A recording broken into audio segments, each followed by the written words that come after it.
swerte at masagana raw para sa pagnenegosyo ang taong 2011, mga astrologer. Anong negosyo naman kaya ang papatok ngayong taon? Alamin sa pagtutok ni Bernadette Reyes. Bukod sa pagiging full-time na empleyado, negosyante rin si Ken Enda.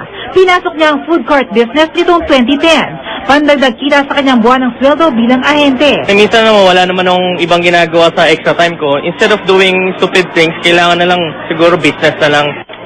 Stir-fried noodles, scramble at siomai ang ilan sa mga nausong food court business ngayong 2011. Pagkain pa rin daw ang isa sa mga papatok na negosyo ayon sa Philippine Chamber of Commerce and Industry. Bukod kasi sa pangunahing pangangailangan ng pagkain, lumalaki rin ang populasyon ng Pilipinas. Pati iba't ibang klase ng inumin, papatok din daw lalo na sa summer.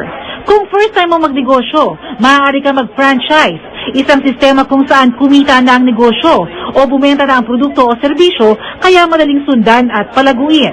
Sa halagang 21,888 pesos, maaari na makapagsimula ng isang collapsible food court business.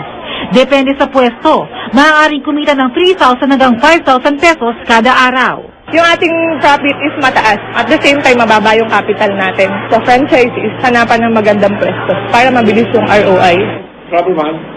Magiging hit din daw ang mga negosyo na may kinalaman sa kalusugan. Halimbawa, ang spa business. I have a good friend. He operates a spa.